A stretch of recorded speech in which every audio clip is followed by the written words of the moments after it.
to FIFA Save My Life. Yes, hello, hope you're well. And again, hopefully you've been joining me on my 6 o'clock streaming that I've been doing recently.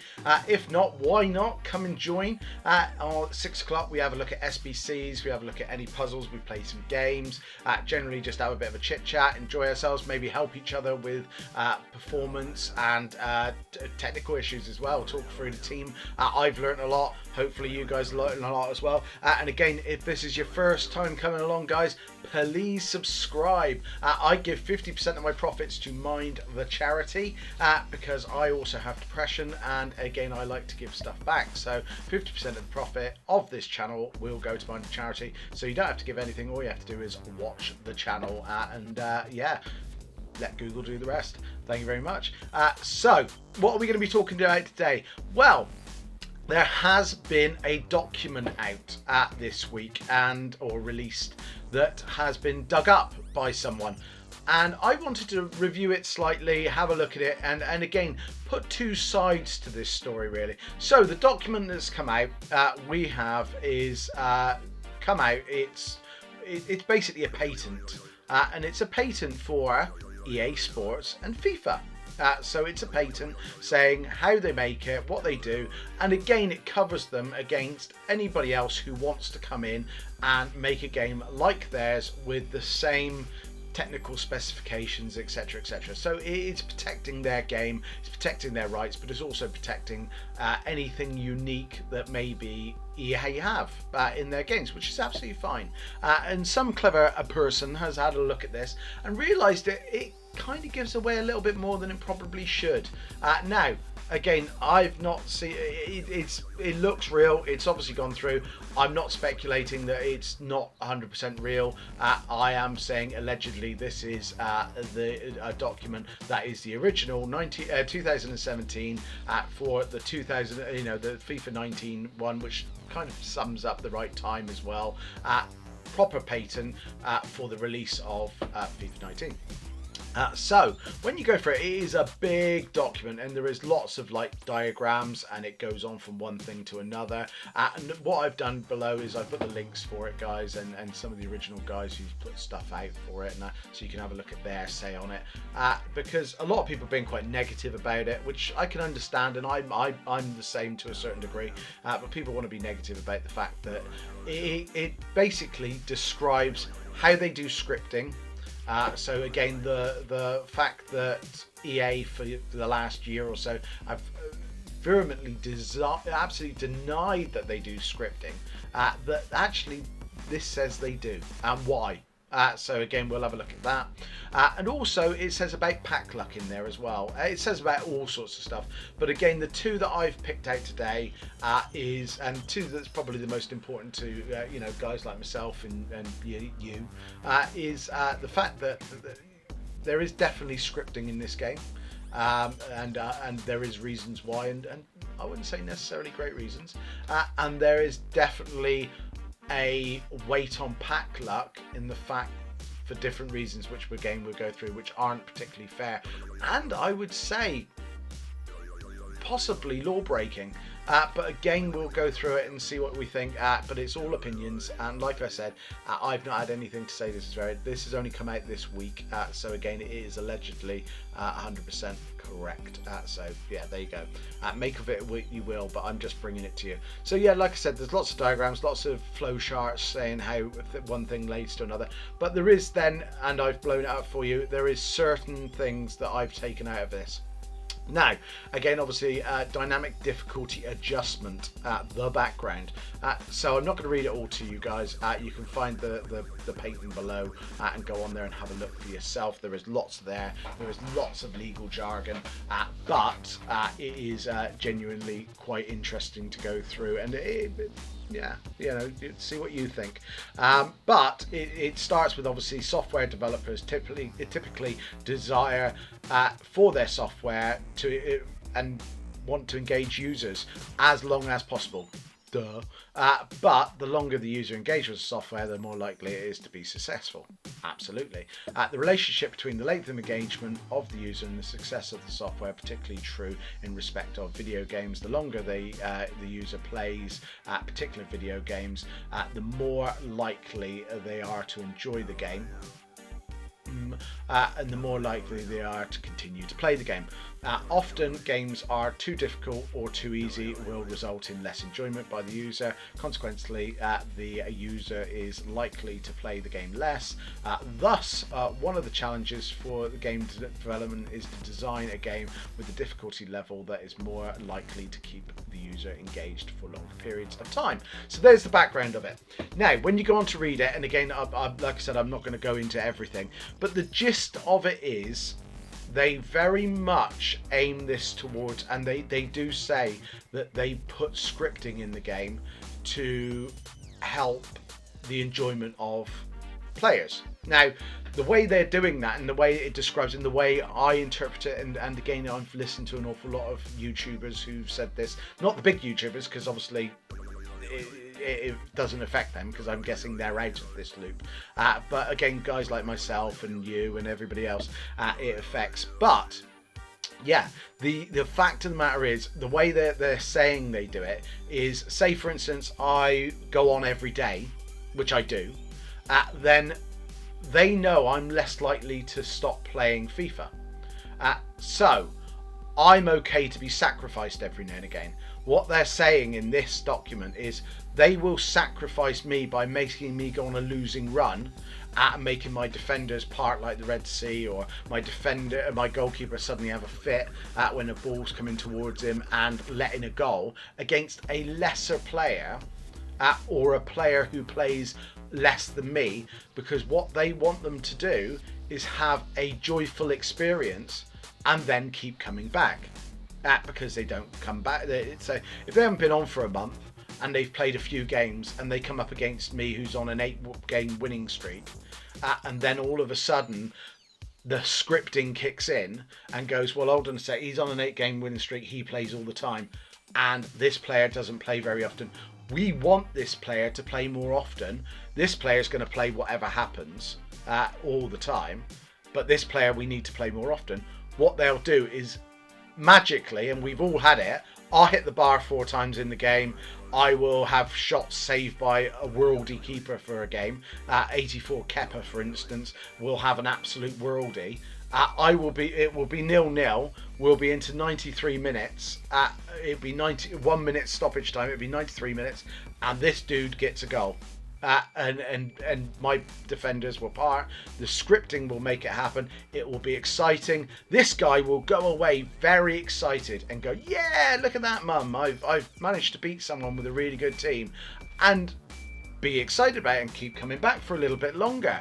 And they will probably get a few games like that. So they will get excited and keep coming back. Now they might then go, can I have some pocket money and can I spend it on points? So then EA are getting a revenue, because they're assuming because I play all the time, I spend money. No, I don't.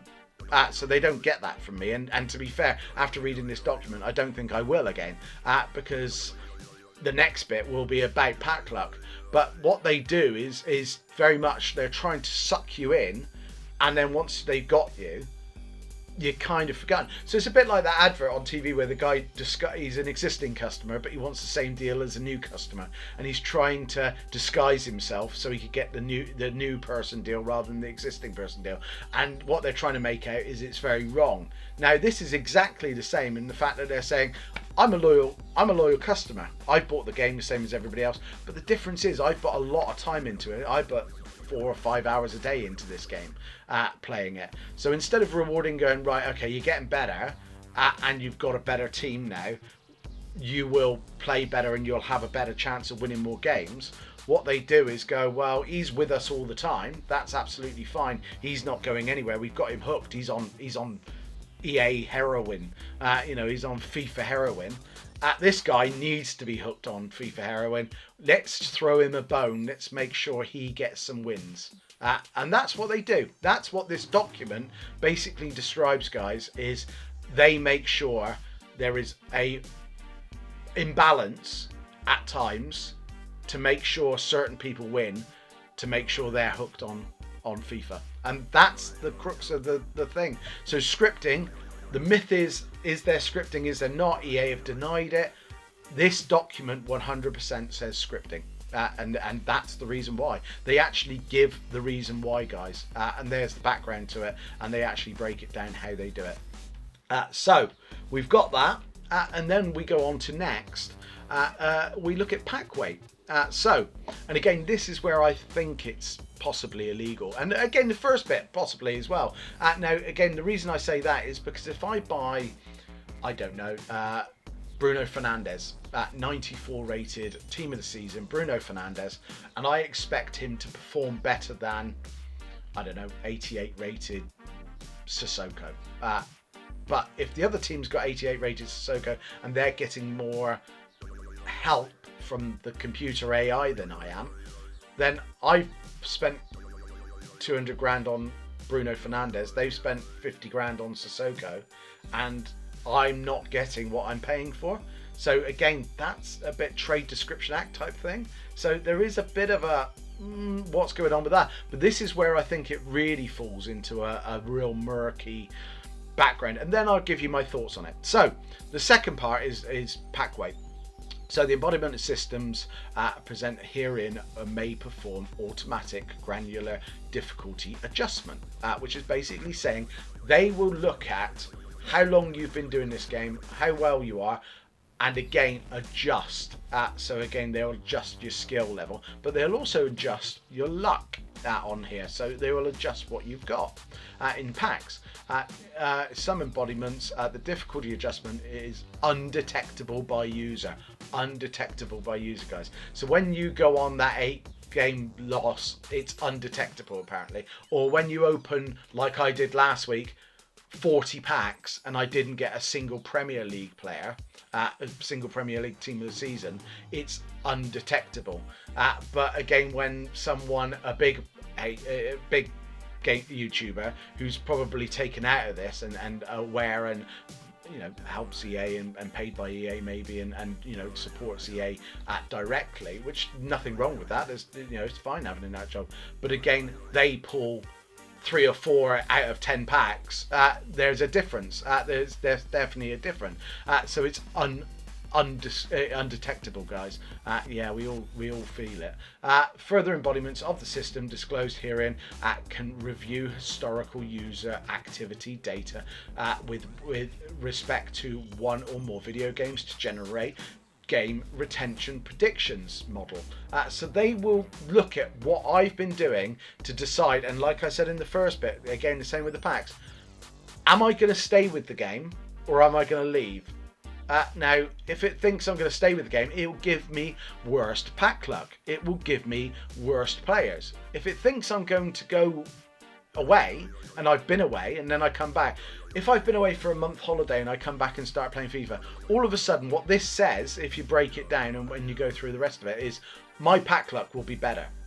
My pack, I will immediately have, if I open those 40 packs, out of those I would have got Premier League players, but because I play it every day and they see me as a loyal customer who's not going anywhere, an idiot, then basically, let's call them idiots, basically I get worse pack luck than someone who doesn't play it very often and doesn't spend any money or doesn't do anything. So again, massively bad, but there you go, that's what they're saying. Model that predicts an indication of the expected duration of gameplay. The game retention prediction model may be applied to the user's activity data to determine an indication of the user's expected duration of the gameplay. Based on the determination expectation of the gameplay, the difficulty level of the video game may be automatically adjusted. Now, this comes from the bit where they're talking about pack weight and stuff like that. Now, the only thing you can read into it, and again, other YouTubers have come up with the same, is basically you will get worse luck if you buy more packs, if you play all the time, because again their model is they've got to get you hooked, and if you're not already hooked, then they'll pull you in with some some honey. They'll catch you with some honey. So they'll give you some nice cards, and you'll get hooked and want to open more and want to do more. If you're already doing that on a regular basis, there. So if that's true, and that's the way it is, and that's the way many people have interpreted it who's done videos like this, and the way I've looked at it, and kind of again exactly the same, see it the same.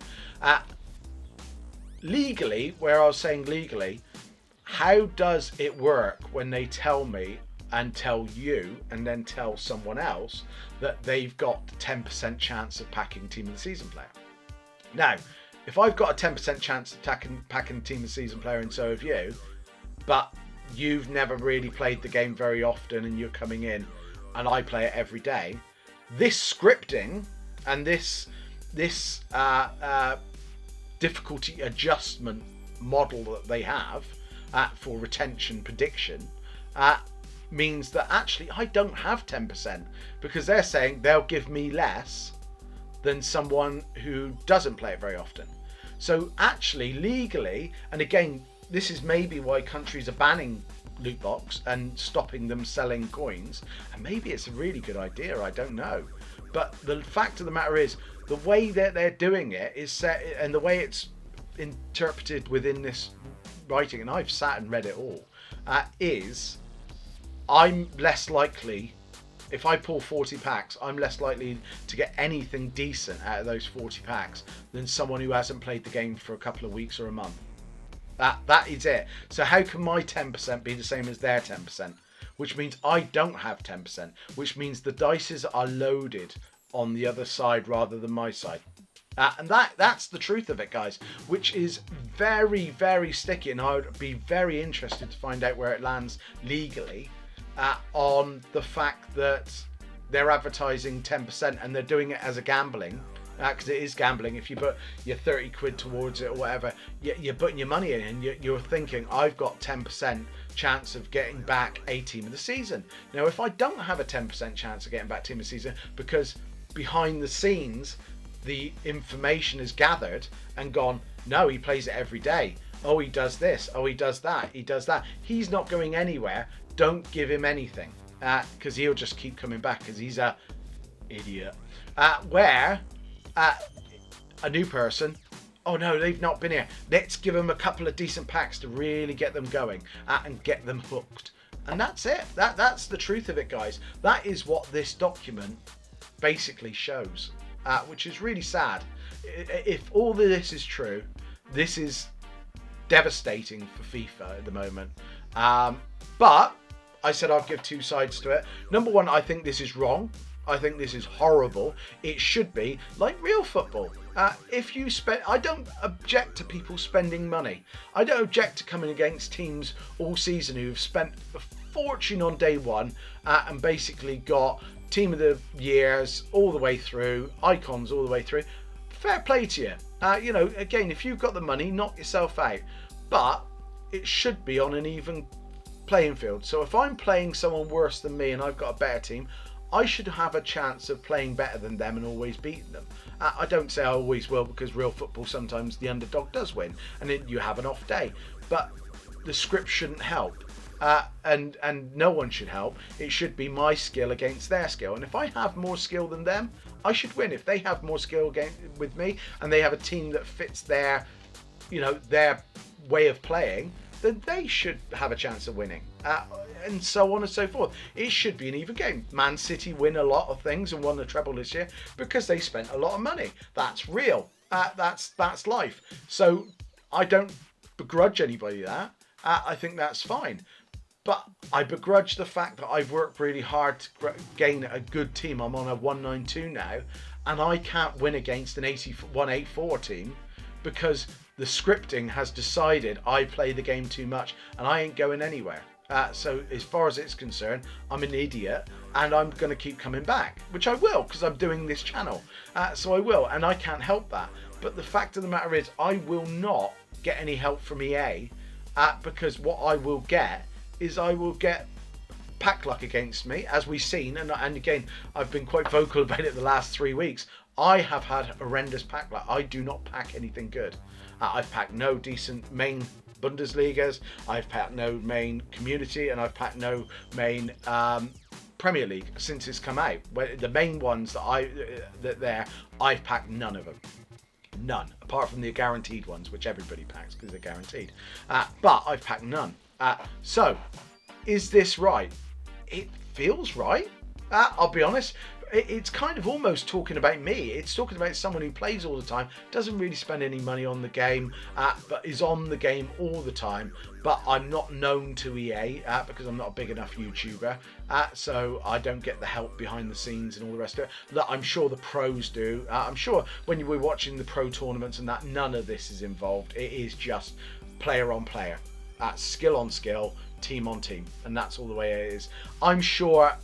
We talk about red lists. I'm sure they exist now. Reading this, I'm sure they exist because they want certain people like big YouTubers, unnamed big YouTubers, to become agents of EA and promote it. Because if you're watching them open packs and they magically open 3 packs in a row with icons, with team of the season, with high rated players, you're excited. You go off and get your money and put it on there because they've done it. And guess what? You don't get the same. But it's a good way of advertising it. It's a great way of advertising, and that's what's happening, guys. It's a business. So that I don't think is great, and I think it stinks a bit that we're playing really hard. And I had a terrible weekend last weekend. I was well, I'm going to say it pissed right off with the whole FIFA thing last weekend because I couldn't win a game. And I couldn't understand why. I thought it was me, I thought it was my team and all that. After reading this, you're damned if you do and you're damned if you don't. You can't do anything about it. I could have packed all the best cards in the world, or I could have got all the money in the world and gone out and got back, and I still might not have won. Because somewhere along the line, the script is against me. What can you do? But my flip side of it is, hopefully, and this is the good thing, number one, you guys know about it now, and will look at it for yourself and make your decisions. EA will know people know about it. Now, whether they give a monkeys or not, I don't know. I doubt it very much, but they might. And what they might do now is EA 20, for FIFA 20, sorry, they might look at it and go, well, people are really fed up about it. It's been the biggest grumble for FIFA 19 this year is the scripting. Everybody said there must be scripting, there is scripting, must be scripting, there is scripting, and they've come back, no. Well, they know that we know now that there is scripting. We know that it's not pack luck, and we know that it's actually possibly borderline illegal. So they're going to have to do something about it. Now, that could be a positive. Because we could really get the FIFA. Because let's be honest, we all love FIFA. We all, I love FIFA. Again, you guys are watching this video because you love FIFA. So in the end, we all love the game in its, in its idea, in its idealist state. That's what we do. But you've got to get rid of this, EA. You've got to get rid of this crap that bogs it down and basically makes it unfair, because otherwise we might as well just all go and watch wrestling, because it's supposed to be a sport. People go and pay money for it, but it's entertainment. At least they know it's entertainment. When they're going there, they know it's fake. We don't know it's fake. I think I've got as much chance of getting a 30-30 as anybody else on the day if I buy the best players and I get the best players and I get the best formation and I spend the most time and I get the most practice. I think I've got as much chance, but I haven't, because this crap says no. I'm not an ideal customer because I don't go away for long periods of time, or I'm not a fairly well, kind of player. People who come and go. They want something more than that. So there you go, guys. Have a look at it yourselves. Again, decide whether you agree or you disagree. There is lots of videos out there. Do your research, guys. Genuinely, I'm not saying it's 100% a bad thing. I think we're stuck with it for FIFA 19, whatever happens, and we get on and enjoy it. It's not going to stop me playing it. I'm going to be honest. But at the same time, the good thing that could come out of this, and the positive, and you've always got to look for a positive, is hopefully EA now know this, and EA put it right. And come out, and I doubt they're ever going to say sorry, but maybe put it right for the next one and say it's done, it's right, and it feels different next year. We all are on level playing field, and if I play better than anybody else, guess what? I win. If someone else plays better than me, they win. And that's the way it should be, guys. That's the way it should be. But there you go. Have a look at it. Let me know down below what you think of this, and if you find anything else in the document that maybe I didn't, but I have read it quite, sort of all the way through. And again, see what you think. There you go, guys. Take care. If you can't take care of yourself, find someone who can. Bye bye.